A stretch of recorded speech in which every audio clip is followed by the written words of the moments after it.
Entre cruzamientos. Porque el arte se escucha, se siente, se prueba, se respira. Entre cruzamientos. Un diálogo entre usted y la cultura.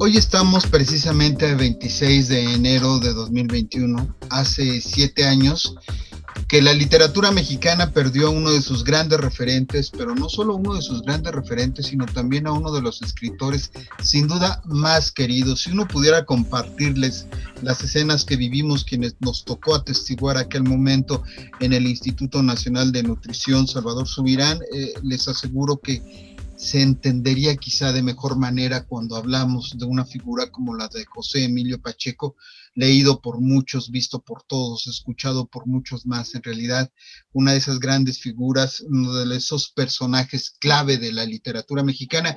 Y en esta edición especial de Entre Cruzamientos hemos decidido dedicárselo por entero a él, que tendríamos que dedicarle mucho más programas, pero bueno, aprovechemos la circunstancia, aprovechemos la fecha, y para ello le agradezco a Laura Emilia Pacheco que nos acompañe esta tarde para hablar acerca de su padre, acerca de la vida, acerca de la obra, por supuesto, y acerca de lo que le ha tocado ver a lo largo de este tiempo. Laura Emilia, ¿cómo estás? Muy buena tarde.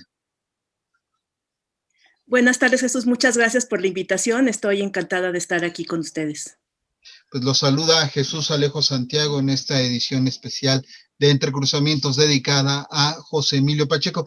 Sin duda, Laura Emilia, a 7 años de su partida hay muchas cosas que si nosotros como lectores extrañamos mucho, ustedes como familia deben extrañar más.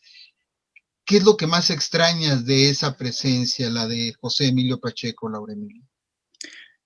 Bueno, 7 años se dicen fácil y ha sido un proceso extraño porque ha sido lento y veloz a la vez. No sé si son estos tiempos que corren. Lo que más extraño, desde luego, es su conversación, su capacidad de ver las cosas y ponerlas dentro de un contexto que a veces para el resto de las personas es inescapable. Me encantaría saber cuál sería su opinión de los momentos que estamos viviendo, y aún trato de imaginármelo y no atino a ver qué es lo que él diría. Eso te quería comentar, sin duda, nos hace falta mucho su palabra. Me acuerdo de ya en los últimos años, esta mirada crítica nos servía mucho para ir entendiendo lo que estaba sucediendo de nuestra realidad. Bueno, de nuestra realidad y de todas las realidades pasadas, si es que se pueden llamar realidad. Él era un gran estudioso de los ciclos humanos, y él sabía y comprendía perfectamente bien que la historia nos alcanza siempre, que la historia es inescapable y quien trate de evitarla, pues se topa con un camino sin salida, ¿no? Eh, Definitivamente creo que estos tiempos que estamos viviendo tan duros, tan difíciles, de tanta pérdida, lo habrían atormentado mucho. Así es que en cierto sentido, y no sé cómo expresarlo, me alegra que no lo haya visto. Oye, sin duda, quizá los últimos años ya permaneció un tanto más encerrado, pero fue un gran caminante de la ciudad. Hubiera sido terrible para él no caminar, no ver a la ciudad a la que tanto amaba, Laura. Adoraba caminar por la ciudad. De muy chica lo acompañé innumerables veces, y él era un hombre muy alto que caminaba muy rápido, entonces yo era una niña que caminaba muy rápido también. Y ya, bueno, pasado cierto tiempo, esas caminatas o esos recorridos por la ciudad le dolían mucho porque iba viendo cómo se iban destruyendo edificios que él había conocido o parques donde él había estado, y yo a esa edad no lo entendía, pero ahora vaya que lo entiendo. Paso por lugares donde ya no están, pues no sé, lugares que fueran importantes para mí por algún motivo, y siento verdaderamente un desconsuelo gigante que me hace entender todo lo que él me contaba cuando me decía, mira, aquí estaba tal, o aquí estaba esta casa, o yo vine aquí, o aquí entregué mi primer libro. Y uno, pues de niño, de joven, es muy difícil que capte la profundidad de esas palabras, pero ahora sí lo entiendo y lo entiendo muy bien. Y desde tu posición, por supuesto, como hija, pero también como lectora y además como esa lectora acuciosa que eres, Laura Emilia, ¿cómo definirías a José Emilio Pacheco? Sé que esto es muy complejo, porque no puedes dejarlo filial, pero es una manera de acercarse con otra perspectiva a una figura como la de don José Emilio. Pues no sabría bien cómo contestar tu pregunta. Fue un hombre muy complejo, con muchísimas capas, con muchísimas aristas, y sin embargo yo creo que resumiría diciendo que fue un hombre que vivió absolutamente dedicado a las letras. Vivió para eso, murió por eso, y así es como él quería vivir, y eso es lo que él eligió, y a mí me parece, verdad, me parece muy encomiable que lo haya hecho, porque a lo largo de la vida y de la vida de un escritor, que no es una vida fácil, hay muchas seducciones, hay muchas cosas que te pueden apartar del camino. Y él, sin embargo, bueno, no lo hizo, nunca fue funcionario, nunca fue embajador, nunca tuvo así un gran puesto en una empresa, una cosa así.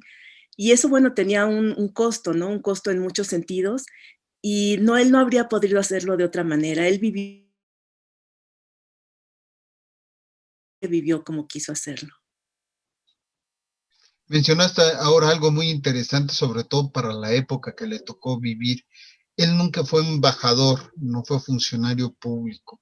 ¿Por qué? Si mucha gente de esa No, manera sobrevivía de una u otra forma en aquel tiempo, Laura Emilia. bueno, hay varios motivos. El primero quizá es que era un hombre sumamente tímido.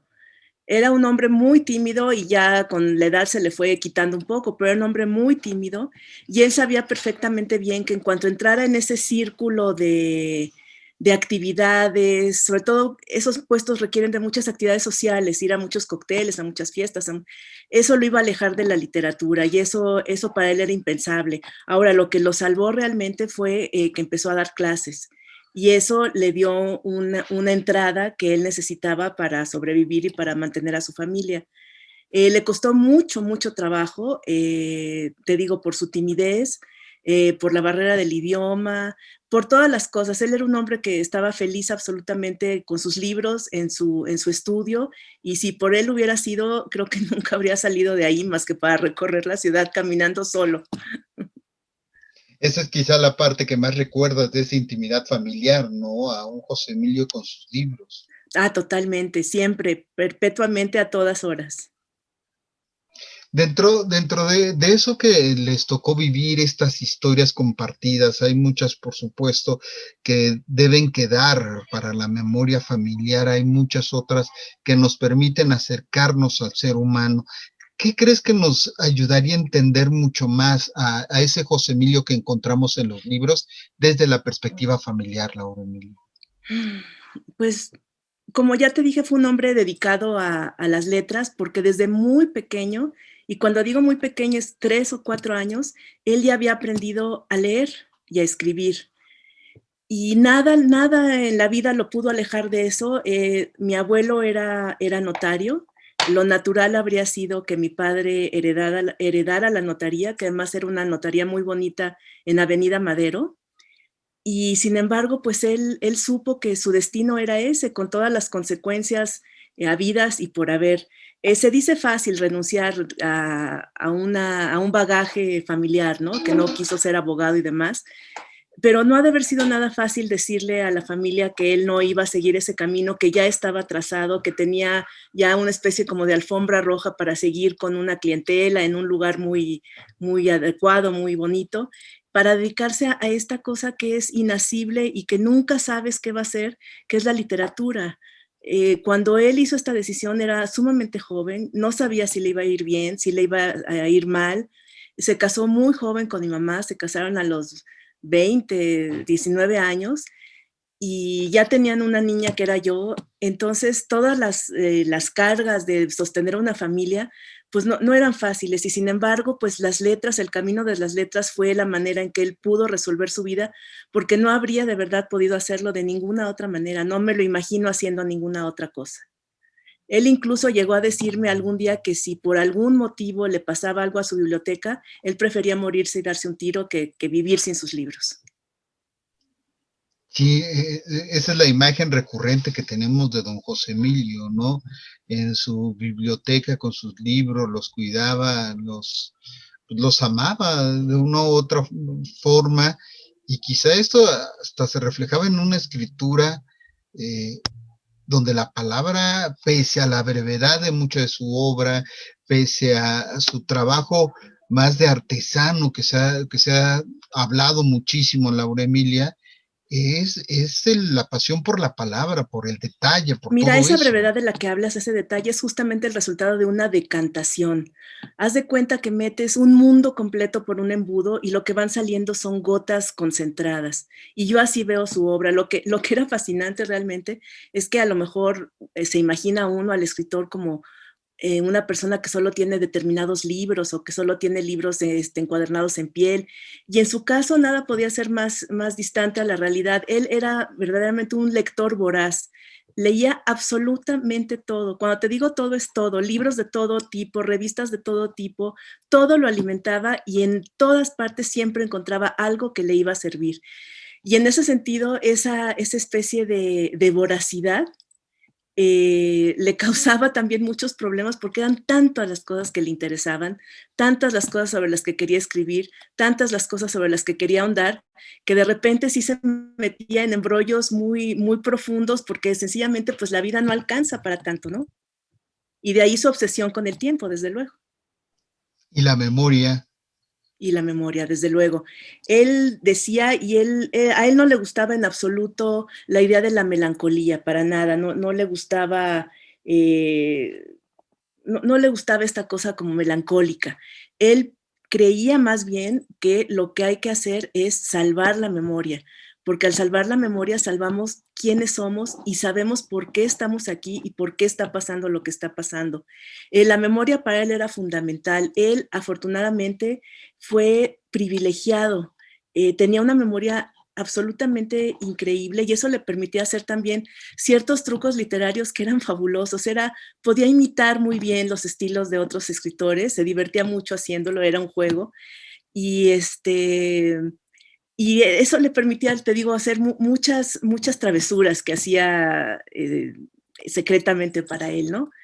Desde muy pequeño tuvo el enorme impacto de su abuela materna, que fue quien le contaba cuentos.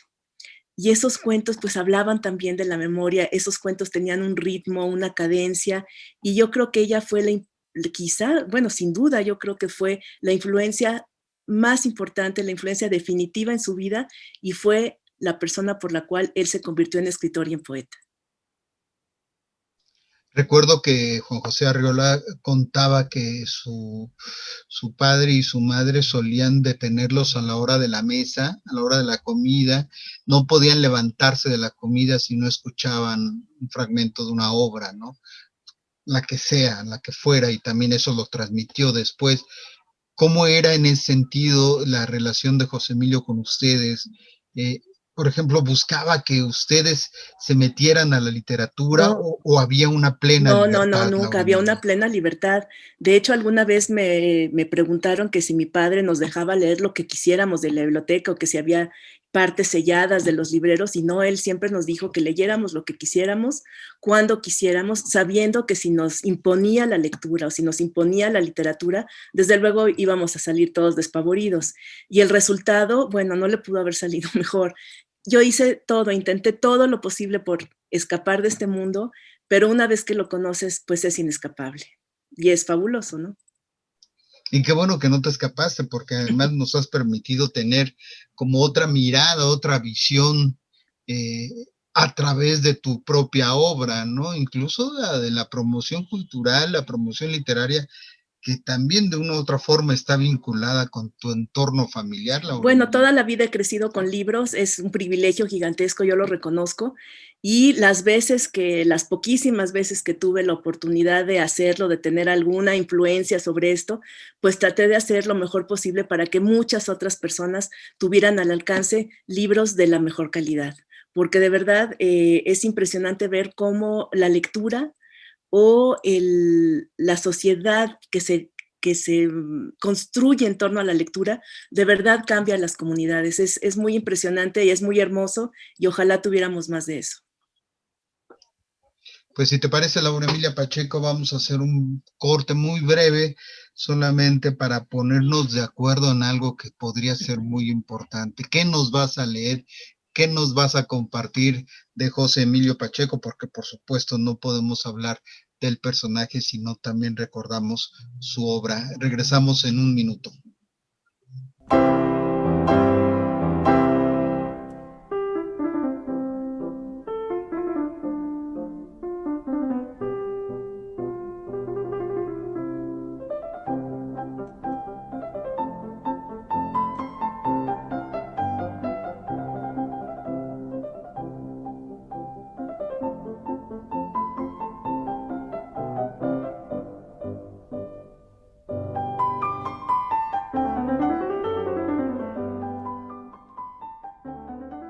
Pues ya estamos de regreso con Laura Emilia Pacheco para hablar acerca de su padre, José Emilio Pacheco, de su vida, de su obra, hoy que estamos conmemorando el 7º aniversario de su lamentable partida, como decíamos al principio, sin duda uno de los escritores más queridos que había y que sigue habiendo en la literatura mexicana. Laura Emilia, y como te comentaba antes del corte, no podemos dejar de leer a José Emilio. Te invito a que nos compartas alguna lectura, algo que tú creas que nos ayuda a acercarnos a esta figura. Mira, me causa un gran conflicto leer yo su poesía, pero bueno, no hay otra manera de hacerlo. Siempre lo obsesionó la idea del poder, la idea que se hacen los seres humanos del poder. Tiene muchos poemas al respecto, pero hay uno que me gusta mucho que se llama Tablilla a Siria. Y dice así, tiene un epígrafe de Eugenio Montale que, en italiano, que no voy a leer, y dice así: antes de irme, adoraré a otro tirano. Qué gratitud hacia quien da respuestas a todo. Qué alivio sentirse parte del rebaño, matar a cambio del cielo y ser premiado por crímenes. Príncipe, escucha mi alabanza y no te olvides de tu siervo. Hay muchas historias que incluso uno pensaría que están escritas para el tiempo que vivimos, pero no nos metamos en ese tipo de detalles. Laura Emilia, José Emilio, con todo mundo, con tirios y troyanos, sostenía una relación de respeto y de amistad. Eso se llama educación. Él tuvo una magnífica educación, tuvo el enorme privilegio que ojalá tuviéramos todos los mexicanos de tener una magnífica de verdad educación, sobre todo porque, como te comentaba, desde muy pequeño fue un lector voraz. Él no era una persona muy, muy educada, muy cordial, muy caballeroso, tú lo conociste bien. Él era incapaz de hacer alguna grosería. Ahora sí, era un hombre de un carácter muy fuerte y cuando se enojaba sí era una cosa digna de notarse. Yo lo recuerdo 2 o 3 veces y prefiero no acordarme porque sí era como un ciclón terrorífico. Pero en general era un hombre muy, muy cordial, o al menos así lo recuerdo. Me imagino que alguien podrá decir lo contrario, pero no fue mi experiencia y solo puedo hablar desde mi punto de vista. A mí me regañó una vez Laura Emilia, pero incluso ni siquiera fue por una razón personal, sino a través de un problema que hubo ahí con alguna fotografía de mi labor como reportero de Milenio también, que me dijo, ¿no? Dice, no, yo sé que no es tu culpa, Jesús, pero sí me parece que aquí hubo un problema. No vamos a recordar esa historia, porque además lo importante es recordar estas facetas de un José Emilio, como bien decías, sonriente, tímido, pero muy educado, que no le gustaban tanto las entrevistas, mucho menos si eran de esas que llamamos de pasillo, de banqueta, y sin embargo que en los últimos años ya empezaba a sostener como una mirada distinta en su relación con la prensa, ¿no? Lo escuchábamos más vinieron los premios, vinieron muchas cosas que sin duda contribuyeron a esa mayor apertura de don José Emilio. Si nos vamos a una mirada muy rápida, querida Laura Emilia, podría venir, por supuesto, como ya leíste algo, pero podría venir a nuestra memoria un poema como Alta Traición o una novela como El Principio del Placer, pero también los años dedicados a la crónica o al periodismo cultural dentro de Proceso. José Emilio siguió muchos caminos en su escritura. Era parte de su curiosidad, ¿no? Es lo que te decía, y si te regañó por lo de la fotografía, te aseguro que no fue para mostrarte que él sabía más, sino para que las cosas quedaran en su lugar, por si la foto tenía el nombre de alguien que no era, para que no quedara, porque él se obsesionaba mucho diciendo que los errores, si no se corregían, se volvían ya parte de la historia y se alteraba todo, ¿no? Sí, esta enorme curiosidad lo llevó a muchos caminos, y creo que el único que se le negó de una manera rotunda fue la dramaturgia. Ahí sí no tuvo ningún éxito, lo intentó, pero no tuvo éxito en absoluto. Al contrario, fueron fracasos rotundos que pues le han de haber servido para mucho. Su labor en inventario a mí me parece especialmente interesante porque ahí abrevaba de todo, de la historia, de la literatura, de la ciencia, de la política, de lo que ocurriera. Y esa mezcla que él hizo para crear este género que se llama inventario, a mí me parece que es muy moderno en su escritura y en la manera en tratar los temas, ¿no? Durante 30 años, más de 30 años, colaboró consistentemente en la revista Proceso y hubo ocasiones en que, sobre todo al principio, antes de que hubiera fax, bueno, imagínate, hay gente que no va a creer esto, pero antes de que hubiera fax o de que hubiera internet, y si él no estaba en México, había que ir a entregar el artículo a una sala en algún lugar donde lo pasaban por teletexto, bajo la lluvia, la nieve o lo que fuera. Era una pasión para él, lo escribía relativamente rápido, aunque llevara meses investigando para crear un texto que uno leía en una sentada, ¿no? Ahí yo creo que él podía decantar muchos de los temas que no alcanzaban a estar presentes en la poesía o que había tocado tangencialmente en una novela. Creo que Inventario fue para él muy importante en el sentido de que le daba rumbo a muchos de los intereses que de otra manera se habrían quedado escondidos, ¿no? Y si recordaba este pasaje, esta anécdota un poco, Laura Emilia, por supuesto, estábamos hablando de un personaje que lo que hacía era plantear que algo había sucedido, no era... esa parte sí me tocó buscarlo mucho y nunca le conocí un exabrupto ni nada por el estilo. Fue ese momento sobre un detalle, no, yo lo cuento como parte de una Claro. anécdota y sabes también como parte de que al final muchos lo seguíamos como medios de comunicación, como periodistas, porque al final sabíamos que algo nos iba a decir, que algo iba a compartir, que algo iba a contar, porque siempre había algo nuevo que le venía a la memoria en las charlas, en los encuentros que pudiéramos sostener siempre, ¿no? Sí, yo creo que fue un hombre muy generoso en el sentido de que no se quedó con todo lo que aprendió, con todo lo que creyó entender, con todo lo que pudo descubrir, sino que siempre su objetivo invariable era compartir todas sus lecturas, todos los libros que había devorado y que había procesado con los lectores. Yo creo que esa era quizás su finalidad mayor, ¿no? Compartir todo lo que sabía y todo lo que tenía con el mayor número de personas. Y hablamos, podemos irnos deteniendo, Laura Emilia, en el poeta, en el narrador.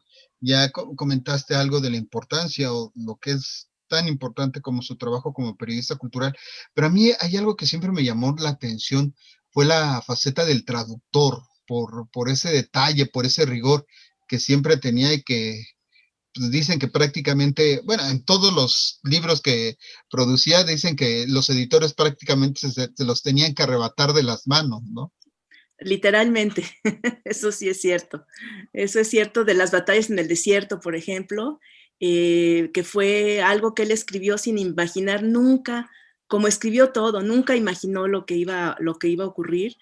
Y yo recuerdo que Neus Espresate, que ya en paz descanse, fue quien un día llegó a la casa y literalmente le arrebató Las batallas en el desierto y lo publicó.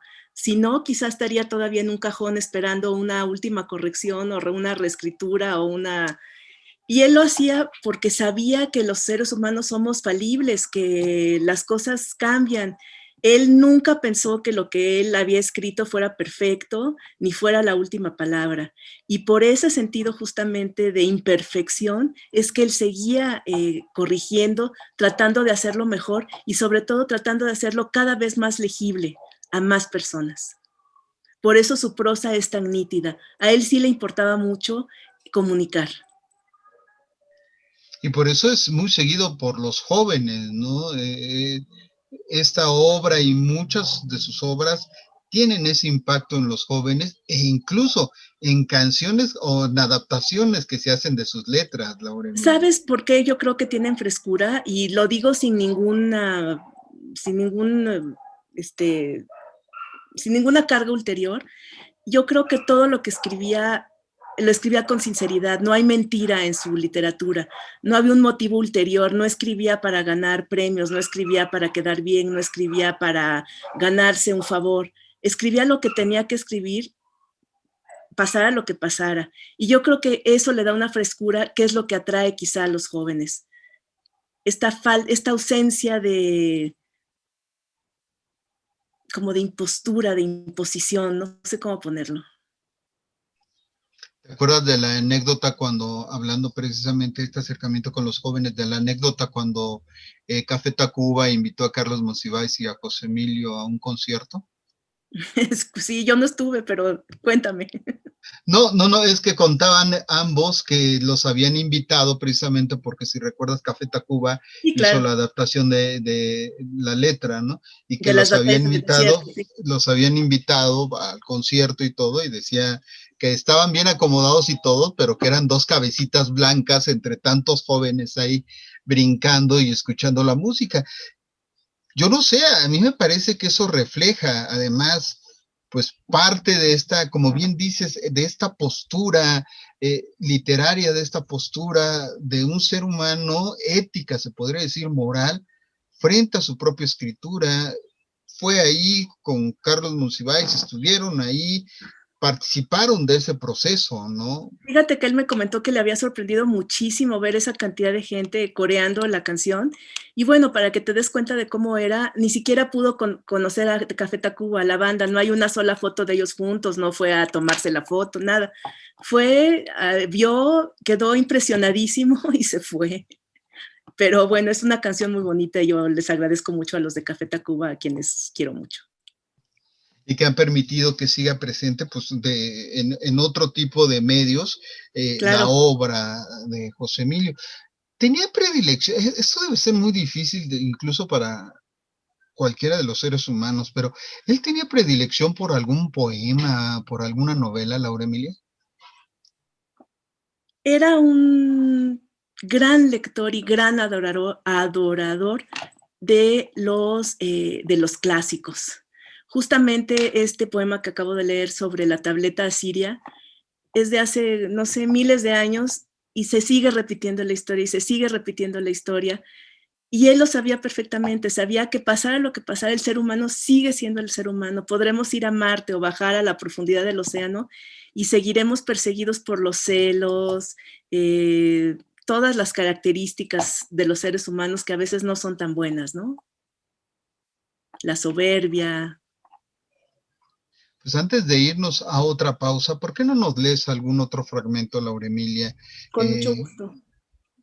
Para seguir acercándonos, sobre todo en esta idea de seguir recordando un personaje, como decíamos, que aún tenía muchas cosas por decirnos y Uy, tenía sí, muchas cosas por contar, ¿no? desde luego. Hay un poema que se llama Indeseable y que habla muy bien de cómo él podía entendernos a todos. Eso es lo que tienen los poetas, que tienen esta capacidad de entender. Se llama Indeseable. No me deja pasar el guardia. He traspasado el límite de edad. Provengo de un país que ya no existe. Mis papeles no están en orden, me falta un sello, necesito otra firma, no hablo el idioma. No tengo cuenta en el banco. Reprobé en el examen de admisión. Cancelaron mi puesto en la gran fábrica. Me desemplearon hoy y para siempre. Carezco por completo de influencias. Llevo aquí en este mundo largo tiempo, y nuestros amos dicen que ya es hora de callarme y hundirme en la basura. Eso podría ser una persona, podría ser un aparato, podría ser un cuadro, podría ser cualquier cosa. Pero a final de cuentas también puede ser bueno, no puede ser, es a final de cuentas también Desde una luego. postura frente a sus circunstancias, y eso sin duda debemos reconocer todo el tiempo esa postura que tenía don José Emilio frente al tiempo que le tocó vivir y a la gente que le tocó compartir y a los lectores con los que convivió. Me acuerdo mucho de las largas filas que había cuando se anunciaba una firma de libros con José Emilio, jóvenes de todas las edades ahí estaban esperando su firma. Y luego intercambiaban libros. Sí. Los muchachos le llevaban algún libro que era pirata o era de otra edición y le decía, yo te lo cambio por este nuevo. Y se armaban ahí muy buenas conversaciones. Sí, siempre había ese impacto que tenía con todos ellos. A final de cuentas, pues eso es lo que hacen los escritores de verdad, ¿no? Los escritores con E mayúscula. Pues si te parece, vamos a una pausa, sigamos escuchando José Emilio Pacheco a través de tu palabra, de tus recuerdos, de tu memoria y por supuesto de su propia palabra. Vamos a una pausa muy breve.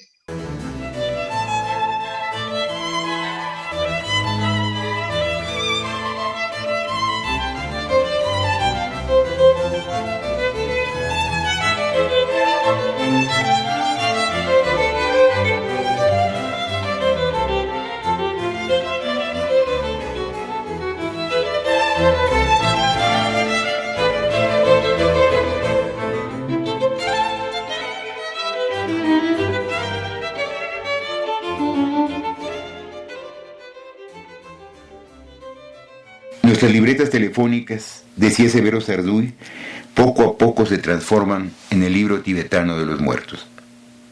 Intento la llamada, pero no hay nadie ya que la conteste. El timbre suena hueco en el vacío. Es la nada la única respuesta. Las cifras dan acceso al nunca más. Otro nombre se borra en la libreta o en la agenda electrónica. Así acaba la historia. Un día que ya figura en el calendario, alguien también cancelará mi nombre. El destino del escritor es impredecible y generalmente muy triste. Quizás solo una cosa que es a la vez humilde, arrogante y factible, que dentro de muchos años un abuelo o una abuela, ya no digamos le dé a sus nietos el libro, que para entonces ya no existirá, sino que les cuente la historia y les diga, esto es algo que leí cuando tenía los mismos años que ahora tienen ustedes. Eso me parecería sin nombre y sin el mejor destino del mundo. Es increíble que a esta edad lo diga, pero lo digo con toda sinceridad, que me falte tanto por aprender y por hacer y por leer. Yo que me he dedicado realmente, no se imagina lo que me falta y lo que siento que ya no voy a alcanzar a hacerlo. Pero veo, por ejemplo, en uno de los trabajos de los que no quiero hablar porque no lo terminé porque me falta conocimiento literario, me falta oficio literario. No he leído lo suficiente para hacer eso. ¿Sí? O sea que uno nunca aprende, siempre hace las cosas por primera vez. Dices, yo ya sé escribir, te sientas y es la primera vez que te enfrentas a un texto. Cada idea que tengo ya viene con su forma. Ya sé si voy a escribir un cuento, si voy a escribir un poema. Y te puede pasar en las circunstancias más insólitas, ir en el metro o para mí era muy importante, y eso siento terriblemente haberlo perdido, era muy importante la calle, poder caminar en la calle. Es un lugar muy literario, uno va pensando en cosas que va a escribir, y yo lo he perdido y lo lamento de una manera espantosa, ¿no? Pero también te puede motivar una lectura. Tú lees un cuento de Cortázar y entonces eso se relaciona con algún hecho de tu vida y se te ocurre la historia. Un sentimiento de inmensa gratitud porque es una suerte y es una casualidad. No es algo que uno pueda elegir. Si pudiéramos elegir no habría libros malos y además no habría mala producción dentro de nuestra propia producción. todo lo hubiéramos escrito bien, y en realidad lo que sale bien es la excepción, es mínimo.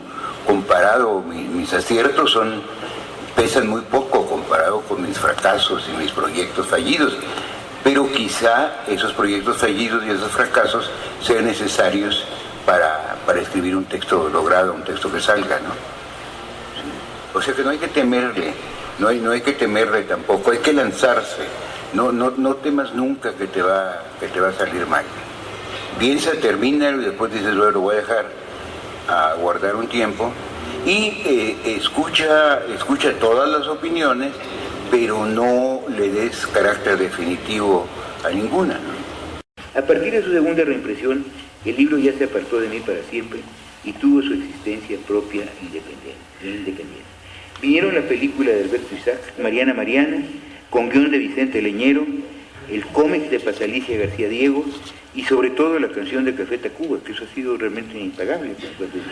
Y no los conozco, nunca he podido ver a los de Café Tacuba. Entonces la historia se transmitió de un lector a otro, y supongo que su resonancia se debe en primer término, esto nunca lo había dicho, sí me parece muy importante decir, a los maestros que la adoptaron para sus clases. La felicidad es algo que se conoce, si bien nos va 3 o 4 veces en la vida. Entonces no es un estado permanente que podamos buscar. Lo que sí hay, sin duda, es las satisfacciones y placeres. Por ejemplo, el tomar un vaso de agua, ¿no? O comer un pan, me parecen cosas maravillosas, pero nadie las toma en cuenta. No sé qué es lo que entienden por felicidad, y desde luego no está en las cosas que se pueden comprar. Una de las causas del desastre contemporáneo es el superconsumo, ¿no? ¿Qué mundo van a heredar ustedes que nosotros hemos llenado de basura? Alta traición. No amo mi patria, su fulgor abstracto es inacible, pero, aunque suene mal, daría la vida por 10 lugares suyos, cierta gente, puertos, bosques, desiertos, fortalezas, una ciudad deshecha, gris, monstruosa, varias figuras de su historia, montañas y 3 o 4 ríos.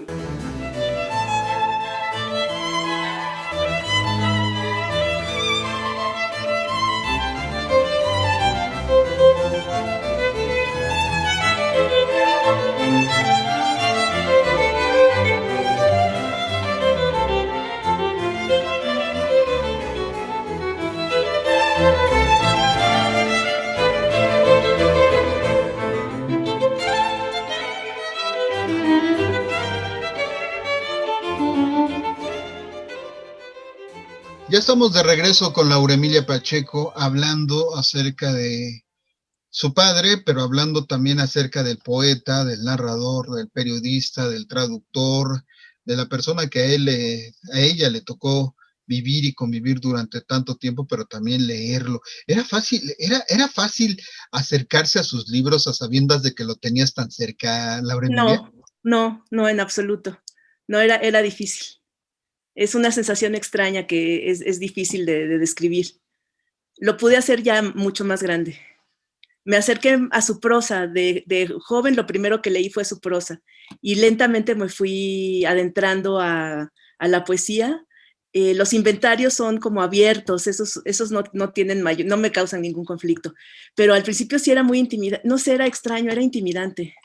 Aunque hay que pensar también que cuando yo era niña y era joven, mi papá era así un simple escritor no tan conocido. Eso vino ya mucho después, pero él tuvo una vida tuvimos como familia una vida muy compleja, muy dura, de supervivencia complicada. Tú sabes que la escritura no es un arte bien pagado en absoluto y tenía que tener muchos trabajos. Mi madre trabajaba incansablemente, en fin, no fue fácil, y los reconocimientos fueron cayendo pues ya después. Afortunadamente los vivió, los pudo recibir y los pudo gozar, pero sí fue una jornada, una vida de gran entrega al trabajo. Eso por lo menos fue importante, que los disfrutara los reconocimientos en algún momento, porque luego se van muchos de estos escritores y se les quieren hacer homenajes póstumos, ¿no? Ya eso, ¿qué sentido tiene? La parte de la poesía habrá sido o será, Laura Emilia, porque muchas veces se piensa que es el lado más íntimo del escritor, del creador. No te escucho, Jesús. Que si la parte de la poesía habrá sido más porque se considera que es el lado más íntimo de un creador, de un escritor, por eso te costó más trabajo entrar cuando eras joven y todo esto. No, sí, quizá saber que mi papá veía las cosas de esa manera, o de que tenía ese tipo de visión de las cosas, porque en muy pocas ocasiones, bueno, en algunas, yo había visto quizá el mismo evento o la misma actuación o lo que sea, y él lo transformaba en algo completamente, pues, impensable para mí.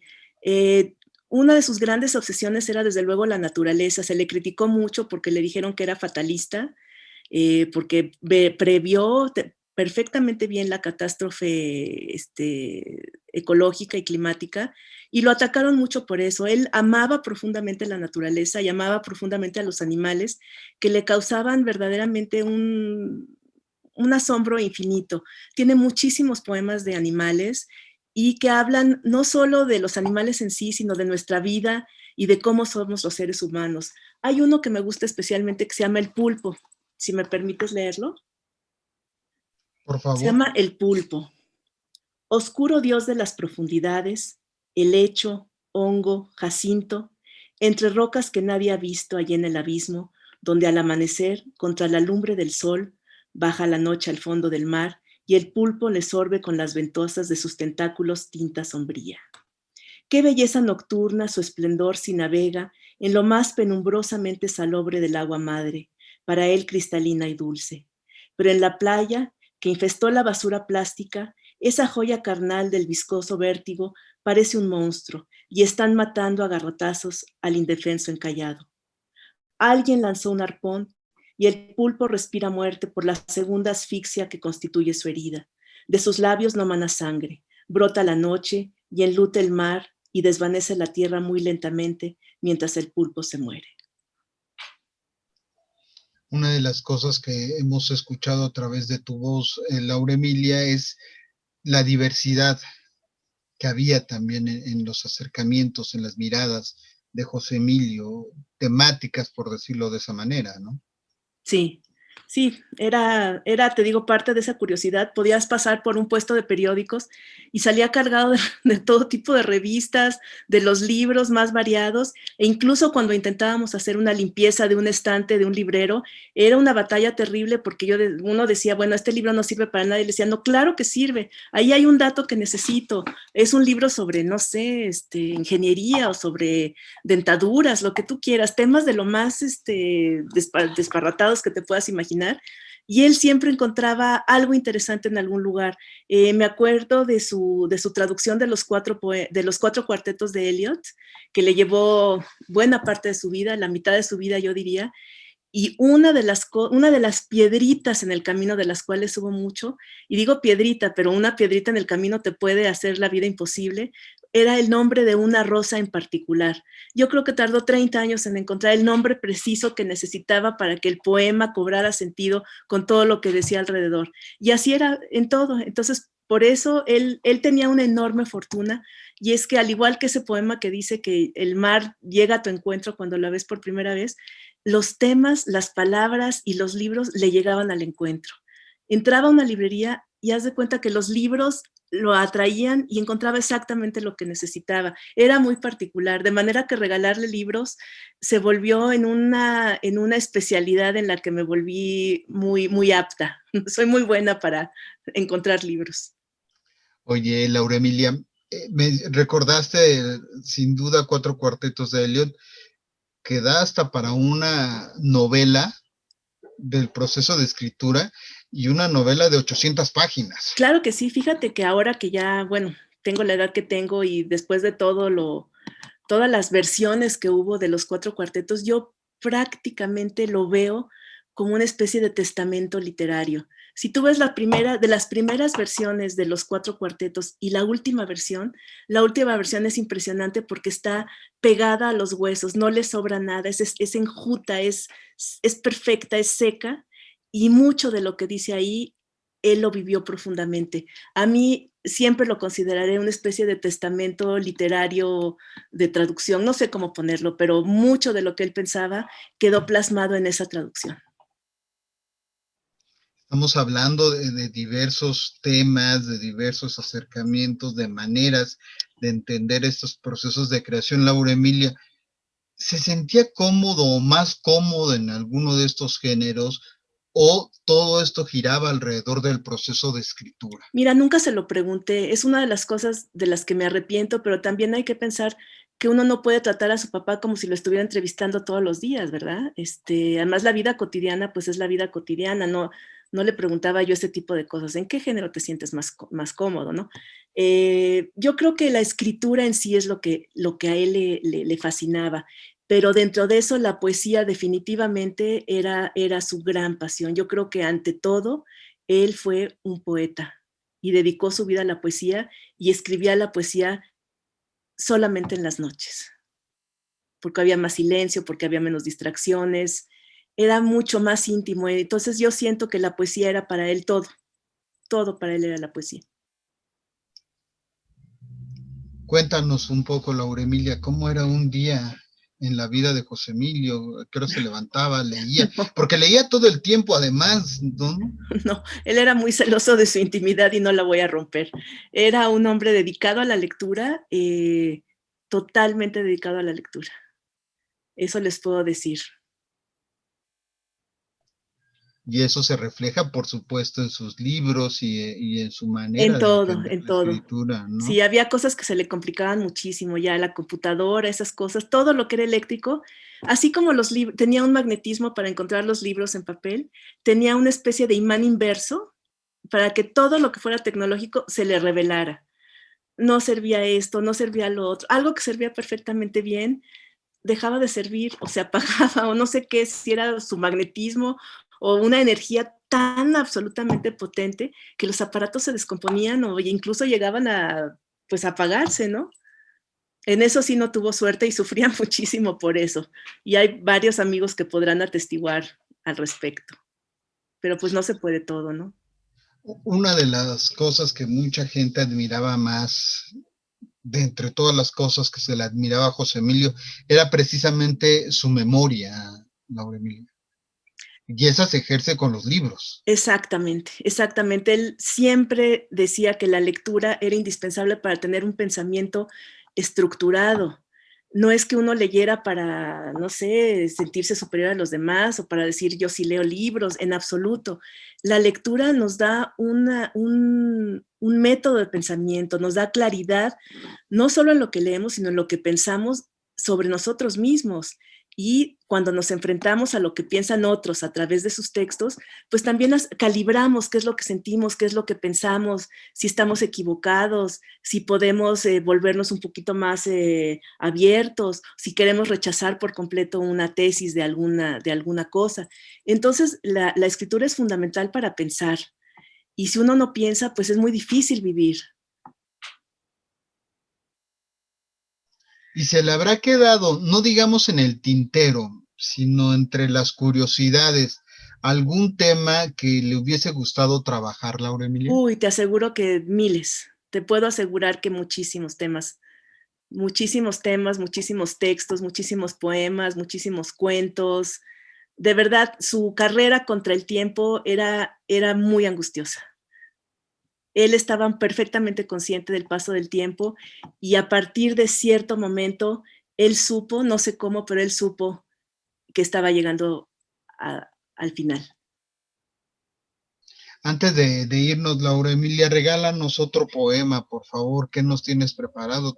Tenemos espacio para seguir leyendo a José Emilio, eso no te preocupes. Bueno, este es muy pequeño y me gustaría cerrar con este que se llama Certeza. Si vuelvo alguna vez por el camino andado, no quiero hallar ni ruinas ni nostalgia. Lo mejor es creer que pasó todo como debía, y al final me queda una sola certeza: haber vivido. Pues sin duda, eso es importante para poder cerrar y darle esta mirada a un personaje como José Emilio Pacheco, y te agradecemos, Laura Emilia, que nos hayas abierto tu memoria, tu corazón. Sabemos que sigues extrañando a José Emilio como muchos lo seguimos extrañando, y te agradecemos estos momentos para recordarlo hoy precisamente a 7 años de su partida. Al contrario, yo les agradezco mucho y él está en sus libros, está ahí y dejó muchas puertas que deben abrirse. Dejó muchas pistas para que lo sigan jóvenes escritores, para que otras personas que vengan después de él, pues continúen algunas cosas que él inició. Entonces, pues ahí está la invitación a que lo lean sobre todo. Laura Emilia Pacheco, gracias por estos Muchas minutos. gracias, Jesús. Gracias a todos ustedes.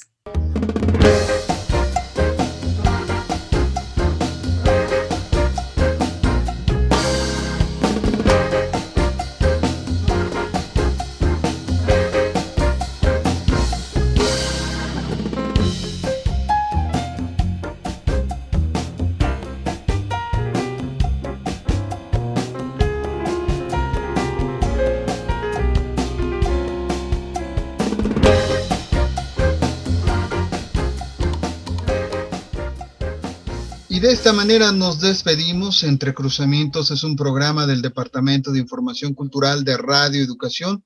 Participamos en la elaboración de esta edición especial, en la asistencia Claudia Guzmán, en la musicalización María Elda Flores, controles técnicos a cargo de Raúl Núñez, en las redes sociales Roberto Hernández, realización a cargo de Marimar Dávila, coordinación general Gladys Peña Escalante, y en los micrófonos en la conducción de esta edición especial los saluda Jesús Alejo Santiago. Recuerda que tenemos una cita lunes, miércoles y viernes en punto de las 9 de la mañana. Hasta entonces. Entre Cruzamientos. Porque el arte se escucha, se siente, se prueba, se respira. Entre Cruzamientos. Un diálogo entre usted y la cultura. Cultura.